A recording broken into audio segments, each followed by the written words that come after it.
Tantor Audio, a division of Recorded Books, presents The Veins of the Ocean by Patricia Engel. Narrated by Patricia Engel. 1. When he found out his wife was unfaithful, Hector Castillo told his son to get in the car because they were going fishing. It was after midnight, but this was nothing unusual. The Rickenbacker Bridge, suspended across Biscayne Bay, was full of night fishermen, leaning on the railings, catching up on gossip over beer and fishing lines, avoiding going home to their wives. Except Hector didn't bring any fishing gear with him. He led his son, Carlito, who just turned 3, by the hand to the concrete wall, picked him up by his waist and held him so that the boy grinned and stretched his arms out like a bird, telling his papi he was flying. And Hector said, "Sí, Carlito, tienes alas, you have wings." Then Hector pushed little Carlito up into the air, spun him around, and the boy giggled, kicking his legs up and about, telling his father, "Higher, papi, higher," before Hector took a step back and with all his might hoisted the boy as high in the sky as he'd go, told him he loved him, and threw his son over the railing into the sea. Nobody could believe it. The night fishermen thought they were hallucinating, but one, a 60-year-old Marielito, didn't hesitate and went in after Carlito, jumping feet first into the dark bay water while the other fishermen tackled Hector so that he couldn't run away. The police came, and when all was said and done, little Carlito only had a broken collarbone, and Cielos Soto, the fisherman who saved Carlito, developed a permanent crook in his back that made him look like a big fishing hook when he walked until his death 10 years later. Hector Castillo was supposed to spend the rest of his life in prison. You know the way these things go. But he killed himself right after the sentencing. Not by hanging himself from the cypress tree in the front yard, like he'd always threatened since that's the way his own father had chosen to depart this life. No. Hector used a razor purchased off some other lifer in a neighboring unit, and when they found him, the floor of his cell was already covered in blood. But Carlito and I didn't hear about all that till much later. Since Carlito had no memory of the whole disaster, Mommy fed us a story that our father died in Vietnam, which made no sense at all because both Carlito and I were born years after Vietnam, back in Colombia. But that was before we learned math and history, so it's no wonder she thought her story would stick. And forget about the fact that Hector was born cojo, with a dragging leg, and never would have been let into any army.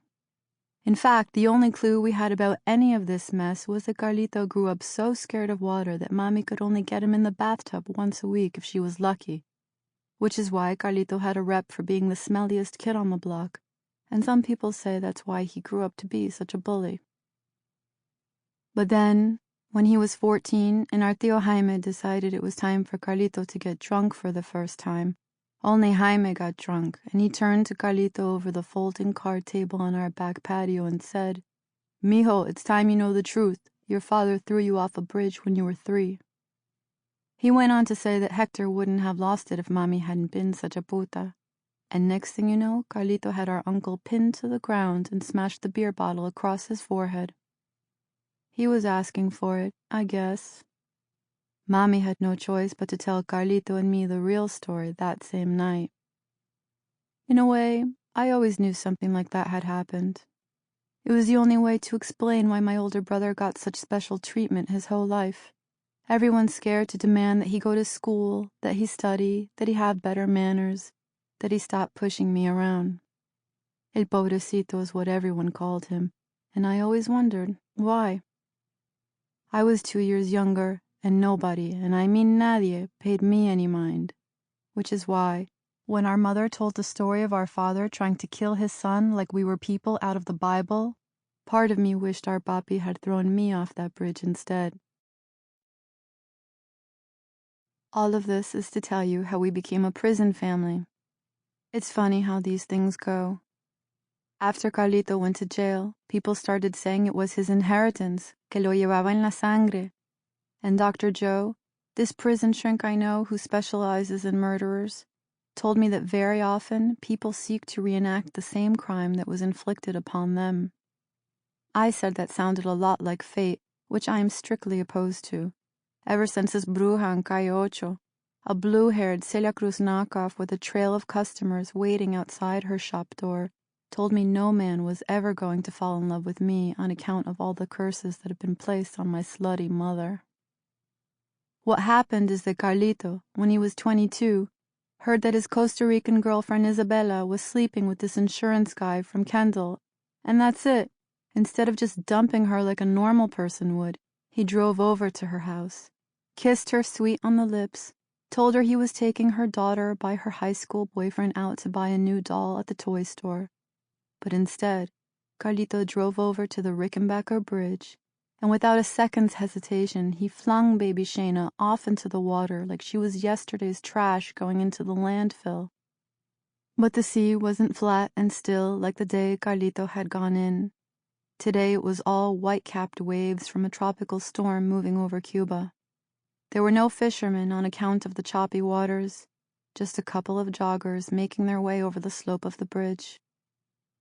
After Shayna went in, Carlito either repented or thought better of his scheme and jumped in after the little girl. But the currents were strong, and Shayna was pulled under. Her tiny body is still somewhere down there, though somebody once told me that this water is actually full of sharks, so let's be realistic here. When the cops showed up and dragged my brother out of the water, Carlito tried to play the whole thing off like it was one big, terrible accident. But there were witnesses in sports bras who lined up to testify that Carlito had tossed the child like a football into the angry Atlantic. If you ask him now, he'll still say he didn't mean to do it. He was just showing the baby the water and she slipped out of his arms. You know how wiggly little kids are, Reina. Tú sabes. I'm the only one who listens because, since they arrested him, Carlito's been in solitary confinement for his own protection. If there's one thing other inmates don't tolerate, it's a baby killer. This is Florida, where they're cool about putting people to death. After the Supreme Court banned capital punishment in the 70s, this state was the first to jump back into the execution business. I used to be one of those people saying an eye for an eye, even when it came down to my own father, who was already dead, God save his soul. But now that my brother is on death row, it's another story. Mommy doesn't go with me to see Carlito. She's over it, not one of those mothers who will stand by her son till his dying day and profess his innocence. She says she did her best to make sure he grew up to be a decent man, and the day he snapped, it was clear the devil had taken over. Out of my hands, she says, smacking her palms together like there's dust on them. The last time the three of us were together was the day of the sentencing. I begged the judge for leniency, said my brother was young and could still be of use to society, even if he got life and was stuck banging out license plates for the rest of his days. But it wasn't enough. After she blew Carlito her last kiss goodbye, Mommy began to cry and her tears continued all night as she knelt before the altar in her bedroom, candles lit among roses and coins offered to the saints in hopes of a softer sentence. I heard her cry all night, but when I tried to comfort her, Mommy brushed me off as if I were the enemy and told me to leave her alone. The next morning she announced her tears had run out and Carlito was no longer her son. Mommy's got a dentist boyfriend in Orlando who she spends most of her time with, leaving me in the Miami house alone, which wouldn't be so bad if I had any kind of life to fill this place. But I use up all my free time driving down US 1 to the South Glades Penitentiary. We're lucky Carlito got placed in a prison just a few hours' drive south and not in the center of the state or up in the Panhandle, and that he gets weekly visitation rights, not monthly, like most death row killers.